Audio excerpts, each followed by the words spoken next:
What you resist persists. If you want to shrink something, let it expand. If you want to get rid of something, allow it to flourish. As soon as you make one thing good, another thing becomes bad. So working with some of these deep spiritual truths and practicing them and contemplating them and working with the different meditation practices that can allow you to get into those states is really, really helpful. In a world moving faster than our minds were designed to handle, mental health is becoming one of the defining challenges of our time. Welcome to Mental Health in a Modern World with holistic health practitioner Greg Schmaus. After overcoming severe anxiety and OCD in his own life, Greg dedicated the past decade to helping others heal through a fully integrated approach to mental health, combining lifestyle coaching, psycho-emotional healing, mindfulness, and archetypal work. Over the years, he's facilitated thousands of sessions, guiding people back to peace, clarity, and a deeper connection with themselves. Each week, Greg shares powerful solo insights, conversations with leading voices in holistic healing, and immersive live coaching sessions that take you inside the healing process itself. New episodes every Friday. Follow the show and start reclaiming sovereignty over your mind in a modern world. Here's Greg. Welcome to this week's episode on mental health in a modern world. So this week we're diving into healing obsessive compulsive disorder, healing OCD, which is a topic that is near and dear to my heart because this is something that I struggled with for many years, going back to when I was an athlete playing Division I golf at the University of Houston when I was 19 years old. I began struggling with severe OCD. And so a lot of my healing journey was initiated from, the challenges that I struggled with OCD. And I've spent the last 10 to 15 years coaching many, many clients and students and, overcoming this challenge. And so it's pretty widespread, especially with a lot of the current mental health challenges that, rates are really increasing: anxiety, depression, ADHD, OCD.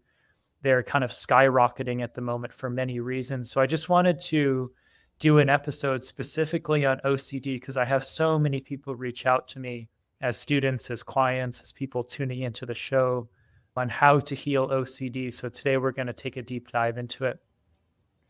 So we're going to start with what is OCD. So a basic definition is OCD is a chronic mental health condition characterized by uncontrollable reoccurring thoughts, which we would call obsessions, and repetitive behaviors, which we would call compulsions, that a person feels driven to perform. So the obsessive compulsive nature, the obsessions are usually the thought patterns, and then the compulsions are usually the behavior patterns that follow that sometimes feel uncontrollable and that someone needs to constantly perform and loop on.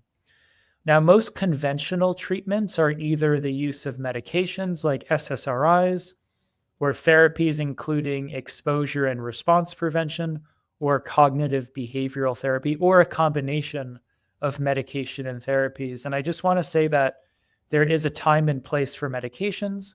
There's a time and place for these therapies. So, I take a holistic approach, and holistic means not just natural. Holistic means whole.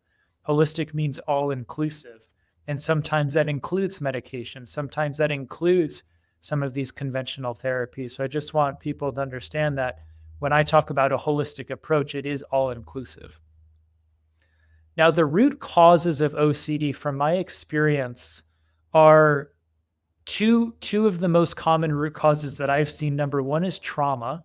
I would say that would be number one, top of the list, is unhealed or unresolved trauma that creates OCD as an adaptive strategy. And number two is actually chronic infections. So actually going into the body and biologically looking at chronic infections, chronic inflammation, and certain autoimmune patterns that end up creating a lot of neural inflammation. A lot of people that have OCD very often have gut dysbiosis or chronic strep infections, parasite infections, things like that. So whenever we cause inflammation or permeability in the gut, a lot of times it ends up in creating permeability and inflammation in the brain as well. So today we'll focus on trauma, chronic infections, and we're going to address it, we could say, from different vantage points. We're going to look at it from different angles. We're going to kind of peel it back one layer at a time, and we'll go through the different approaches that we can take getting to the root cause Now, if we start with trauma, I would say, is the root cause of most mental health conditions, especially OCD.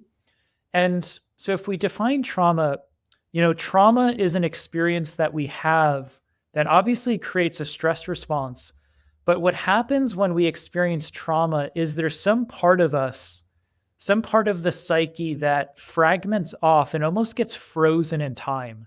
So when we experience trauma, we're experiencing some event that some part of us actually gets stuck in. Some part of us gets frozen in time, and some part of us almost fragments off from the whole of us and stays trapped in that experience.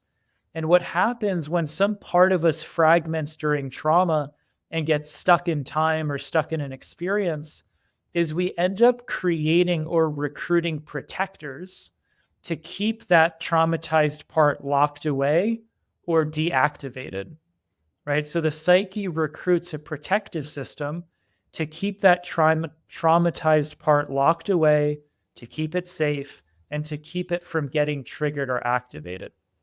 And also remember, trauma is stored in the body. Memory is stored in the mind. Memory can be stored in the brain, but trauma is really stored in the tissues. It's stored in our fascia. It's stored in our organs. It's stored really in the body. And so when we're approaching the healing of trauma, we really want to approach it from a somatic standpoint. But we will talk about how the psyche is involved. But in reality, things like OCD, they're really healed through the body. Now, one of my favorite approaches to working with OCD and working with the psyche in general is an approach called IFS, which stands for Internal Family Systems. So this system developed by Richard Schwartz, who's an amazing family therapist who developed this system about 30 years ago. It's a way of working with the psyche using what's called parts work. And essentially, parts work takes the psyche and it breaks it down into this multiplicity of parts where there's not just one self, there's almost like many different parts involved in this one self, right? So a lot of people might call that multiple personality disorder, where there's multiple voices speaking all the time. But the truth is we all have parts. Like you've had this time or this experience in your life where you've said, well, a part of me feels this way, but another part of me feels this way. Or a part of me wants to do this, but another part of me wants to do that, right? So we have in our language this idea of parts. And so IFS is a way of working with the psyche through that lens of parts. And just to break this down, through an IFS lens, we have the core self, which we could say is our higher self, our essential self. Then we have what's called protector parts. And protectors' parts, their job is to protect the wounds, the traumas, the exiles that experienced trauma once upon a time. Now, when it comes to protector parts, we have two categories of protectors. We have what's called managers, and we have firefighters. So managers are the proactive parts that try and manage the system to make sure that exiles or traumas don't get activated. Firefighters are reactive parts that once the traumas do get activated, the firefighters are there to put out the fire, right? So managers are proactive and prevention oriented. Firefighters are reactive and go to extreme measures to put out the fire when an exile or a wound or a trauma gets activated. Now, when it comes to OCD, we have the obsessive and compulsive piece. So if we break that down, the obsessive piece are very often the managers, the intrusive thoughts, the looping thoughts, the obsessions, the micromanaging, the controlling, the perfectionism, the worrying, the avoidance, the planning. A lot of the obsessive nature of OCD, the obsessive parts are the managers, and the compulsive parts are the firefighters, right? So you can see how OCD is actually a perfect representation of managers and firefighters. Obsessions being managers, compulsions being firefighters. So the firefighters compulsively react to put out the fire once the trauma is triggered. This could be cleaning, reassurance seeking, checking, ordering, micromanaging, but the micromanaging would be more the managers, but the cleaning, the reassurance, the checking, the ordering, these are ways that once something gets triggered, the compulsion, the firefighter is there to soothe, to put out the fire, to make sure that whatever gets activated, gets put out immediately. Right? So you can see all protectors are assigned to these traumatized parts, what we call exiles, as a result of the trauma they experienced.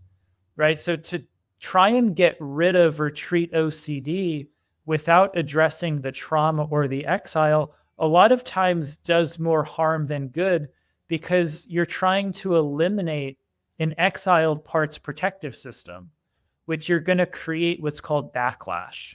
So a lot of times the conventional therapies that try and eradicate the OCD symptoms, or try and manage the OCD symptoms, or try and lessen the OCD symptoms without addressing the original trauma, can often do more harm than good, because you're trying to get rid of the protective system before the exile or the core trauma has been addressed. Right? So we have to work with the protectors first until we can get down to the exiles and the trauma. And once we heal the trauma, a lot of times the protectors aren't as needed anymore and they can take on different roles. So working with OCD on a psychological level, IFS, from my experience, is the best modality for working with the protector parts, the managers, which are the obsessions, the firefighters, which are the compulsions, working with the protectors, then getting to the exiles, healing the trauma, and then the protectors can take on new roles. And it almost has to be like that order of operations. If you try and get to the exiles too quickly, or if you try and get rid of the protectors, you're going to create even more stress in the system, right? So it's a beautiful approach to working with the psyche in a very compassionate way, a very gentle way, and it's very nuanced, very surgical, and really goes a long way. So I've had a lot of great success with that. Now, healing OCD, like we said, happens in the body. So there's a somatic approach that we need to take when it comes to healing OCD. Healing OCD is a lot of mental activity, a lot of looping, a lot of obsessing, a lot of intrusive thinking. And so, there's an old saying, you can't heal a problem at the same level that created it. So the mind is what generates OCD. So we can't heal a problem in the mind with more mind. We have to go one level deeper, which is into the body. So you cannot heal OCD in the mind, you heal it in the body. And a framework that I want to share with you that's really important to understand is that the language of the mind is thinking. So the language of the mind is thought. The language of the body is feeling, right? So the language of the mind is thinking. The language of the body is feeling. Now, thinking and feeling are complementary opposites, right? So if you imagine like a seesaw, when one side goes up, the other side goes down, and vice versa, right? So if thinking is on one side of the seesaw and feeling is on the other side of the seesaw, the more we think, the less we feel. The more we feel, the less we need to think. And so whenever there's OCD in the mind, there's a lot of mental activity. And a lot of times those are the protectors that are trying to down-regulate feeling. Because feeling in the body is where the trauma is.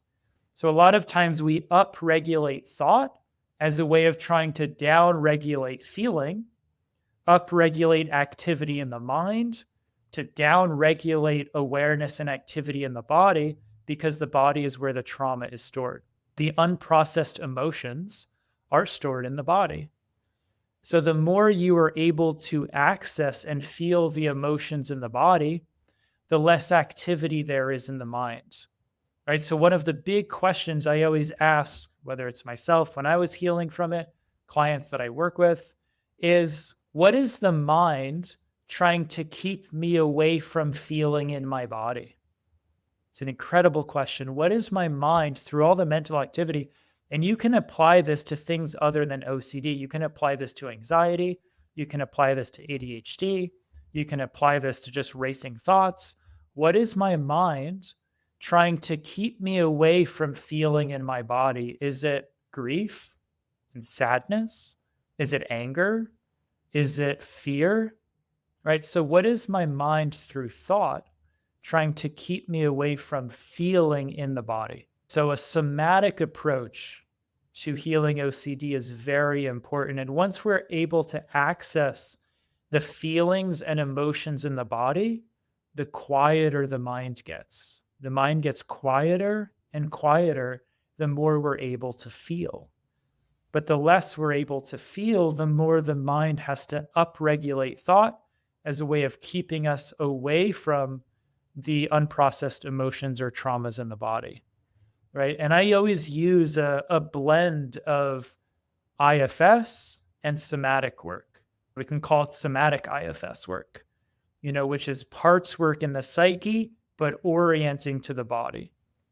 So working with the mind and the psyche from the lens or perspective of parts, and then bringing the awareness and the healing work into the body. It's a great combination, and it works really, really well. Next, we're going to address it from a spiritual perspective. So OCD is something we heal in the psyche. It's something we heal in the body. But there's also a spiritual crisis that we want to explore, and there's a spiritual process that we want to address and acknowledge when it comes to healing OCD.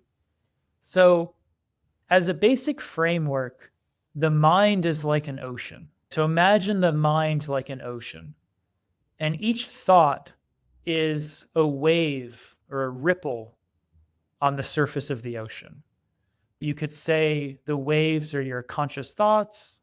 What's under the surface of the ocean is the unconscious. But just in general, the ocean would be the mind, and each wave would be a thought, right? Now, OCD is kind of like swimming against the tide. Someone who has OCD is not really able to go with the flow because OCD comes with a lot of rigidity. So OCD is kind of like the opposite of flow, right? When we're going with the flow, it's very different than the obsessive compulsive nature of OCD. So OCD is kind of like the rigidity, which is the opposite of flow. So OCD is very much swimming against the tide or swimming against the flow or the natural current of the ocean.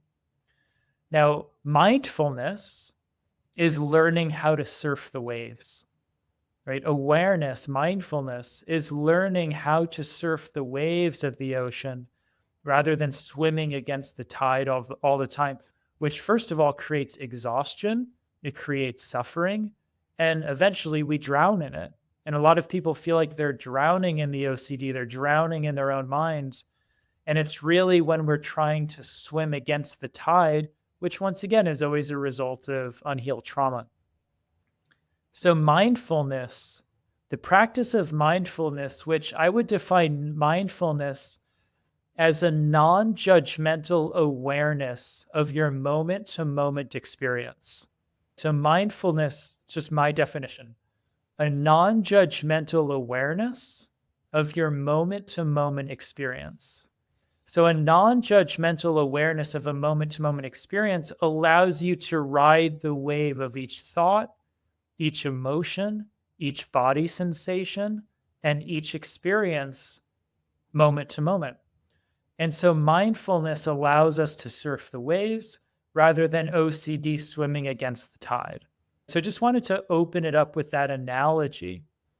And also, when I was healing OCD, I started to read a lot of Eastern philosophy, a lot of Eastern scripture like Taoism and Zen Buddhism, and a lot of these beautiful ancient traditions of the Far East. And when you would read these scriptures and these proverbs and these teachings and offerings, what I found was the deepest truths. I would always find it would be a paradox. Like we know the paradox, what you resist persists. There's a paradox. I would read something that would say, if you want to shrink something, let it expand. I would read another proverb that would say, if you want to get rid of something, let it flourish. right? And at first you're like, that doesn't make sense. But what I did was I took those, scriptures, those teachings, and I applied it to my own mind. I applied it to my own psyche. And what I found was if I went the opposite direction versus trying to get rid of the OCD, if I said, okay, I'm going to allow these obsessive thoughts to expand. Just going to tell my mind, all right, whatever you want to think about, just go do it. I'm just going to sit back here, go do it. And all of a sudden, the mind would go calm. The mind would go silent. Or if my mind was looping on something, I would just say to, okay, go flourish. Do whatever it is that you want to do. I'll give you space. And all of a sudden, it would go quiet. And I noticed that the mind works on a paradox. The more space I gave my mind, the less it would take. The more I would allow it to roam free, the more it would stay by my side. And so healing the mind became this paradox where if I would try and get rid of it, it would make it worse. If I would try and push it away, it would push back. If I would resist, it would persist. But if I allowed it to expand and flourish, it would quiet down and go silent pretty immediately. Right? The other teaching that I found in scripture was in the Tao Te Ching. As soon as you make one thing good, another thing becomes bad. Right? Very simple teaching on duality. And so I said, okay, well, if mindfulness is a non-judgmental awareness, that means I can't judge one thought as good and another thought as bad. I can't judge one thought or one feeling as good and another feeling as bad. I need to be equally willing to be present with the negative thoughts just as much as the positive thoughts, be present with the uncomfortable feelings just as much as the comfortable feelings, and actually enter this state of what we would call non-attachment and non-aversion. So non-attachment and non-aversion is a Buddhist term where we're not attaching to all the positive things and we're not in aversion to all the negative things. Attachment and aversion creates a polarized experience in the mind and body. A lot of times we spend our life attaching to all the positive thoughts and living in aversion to all the negative ones, attaching to all the positive and pleasurable feelings and experiences and living in aversion to all the uncomfortable or negative ones. And so to heal OCD and to enter a state of mindfulness, I needed to move into a state of non-attachment and non-aversion. So a positive thought comes up or a positive feeling comes up, I don't attach to it. A negative thought or a negative feeling comes up, I'm not in aversion to it. And that starts to open this spaciousness, this space of awareness, this space of the witness or the observer that is beyond polarity, right? And that's a spiritual experience. That's a spiritual process. That's real spiritual healing. And so that's why OCD is really this constant state of attachment and aversion. It's this constant state of swimming against the tide. So healing OCD is about surrendering attachment and aversion and surrendering to the flow or the way, what we would call the Tao. Right? So healing OCD is surrendering to the flow of the Tao and the practice of mindfulness through non-attachment and non-aversion. And so this is why I wanted to bring this spiritual piece in, because on a very deep level, I've said this many times on podcasts, OCD was the greatest spiritual teacher I've ever had because it taught me how the mind works. It taught me how reality works. It taught me how energy works. And it taught me how to eventually find my way back to that place of witnessing, that place of observing, and that mindfulness space of non-attachment and non-aversion. And we might call that unity consciousness, right? And so OCD brought me back to that space of unity consciousness that is beyond polarity, that is beyond duality, and it's what we would call a non-dual awareness. I want to also, lastly address the lifestyle piece. When I'm working with clients, we always need to address diet and lifestyle. And now I'm trained by Paul Chek at the Chek Institute. So I always look at it from what we call a 4-doctor perspective, which is Dr. Diet, Dr. Quiet, Dr. Movement, and Dr. Happiness. So Dr. Diet is how you're feeding your body. Dr. Quiet is how you're resting your body. Dr. Movement is how you're moving your body. And Dr. Happiness is how you engage your mind, your emotions, and how you create happiness for yourself. Now, it's very hard to heal the mind or heal OCD if you're staying up till 3 a.m. every morning or every night. It's very hard to heal OCD if you're eating processed foods and you're inflaming your body all the time. It's very hard to heal OCD if you're sedentary all the time and you're not moving your body, right? So the mind can only be as healthy as the body that it's living in. And so getting the body healthy, reducing chronic inflammation, clearing chronic infections, these are the absolute essential building blocks to healing the mind or healing OCD. It's very much the foundation. So when I'm working with clients, I always make sure that the diet and lifestyle piece is not overlooked, and that we're not always just doing deep inner trauma healing work. If we're eating Rice Krispies and Cheerios all day, it's never going to work. And the reason for that is the more unhealthy the body is, the more the nervous system's in a chronic stress response.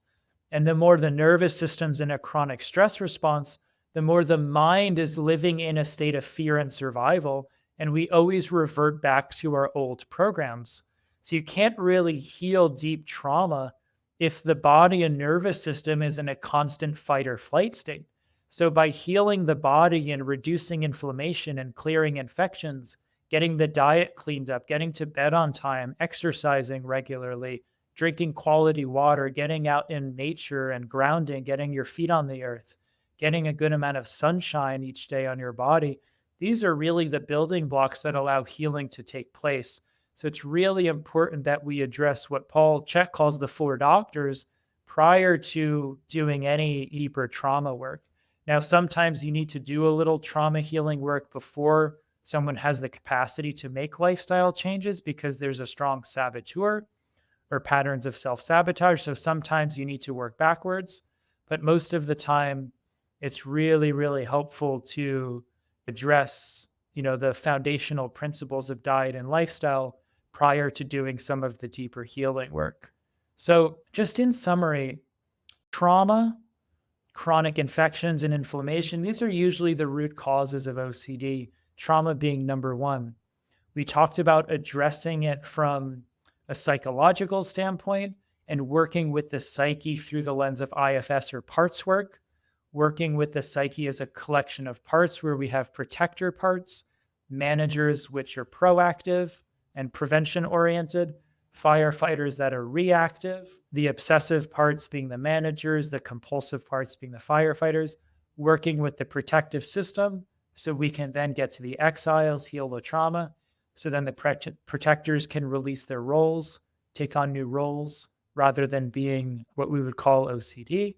So working with the psyche from a parts perspective, and then working with the body somatically. We talked about the complementary opposites of thinking and feeling. And the more we think, the less we feel. The more we feel, the quieter the mind can get. And so really orienting into the body, working with unprocessed feelings and emotions in the body. And once that energy gets freed up, then the mind can begin to quiet down. The mind is almost like a release valve or a pressure valve for where there's energetic or emotional blocks in the body. So working somatically and then working spiritually, working with some of these concepts of non-duality, of moving beyond polarity, of moving into a non-judgmental awareness, which is what we would call mindfulness, and working with the paradoxes of healing the mind, right? What you resist persists. If you want to shrink something, let it expand. If you want to get rid of something, allow it to flourish. As soon as you make one thing good, another thing becomes bad. So working with some of these deep spiritual truths and practicing them and contemplating them and working with the different meditation practices that can allow you to get into those states is really, really helpful. And then finally, we have lifestyle approach, which is really addressing diet, quiet, movement, happiness for doctors, and making sure that we're setting the foundation of holistic healing rather than just trying to do targeted specific work. We have to address the whole organism. Because like I said in previous podcasts, we are biopsychosocial spiritual beings. Bio is your biology, psycho is your psyche, Social is your environment, and spiritual is your energetic or soul nature. And so we have to address all four levels in order to really have a complete system. And if you enjoyed this podcast and you would like to take a deeper dive, I have my Healing the Mind, A Journey to Wholeness online program. It's my 21-day flagship program that takes a fully holistic and integrative approach to mental health. I built this program out of my own healing journey, healing from OCD, healing from anxiety, healing from a lot of the mental health challenges that we're focusing on in this podcast and addressing in our world today. So to dive into that, you can go to healing40.com/HTM. And if you use the code podcast at checkout, you can save 20% off. And then you can always reach out to me for one-on-one coaching by going to my website at healing4d.com. So I hope you enjoyed this journey today, exploring the nuances of OCD. I hope this podcast really supports you in your own healing journey, or anyone that you know that might struggle with OCD. I invite you to share it with them. It's important that we spread and share the love as much as possible because the world really needs a lot of healing right now. And I look forward to sharing more with you in next week's podcast. Have a beautiful rest of your day. Bye-bye.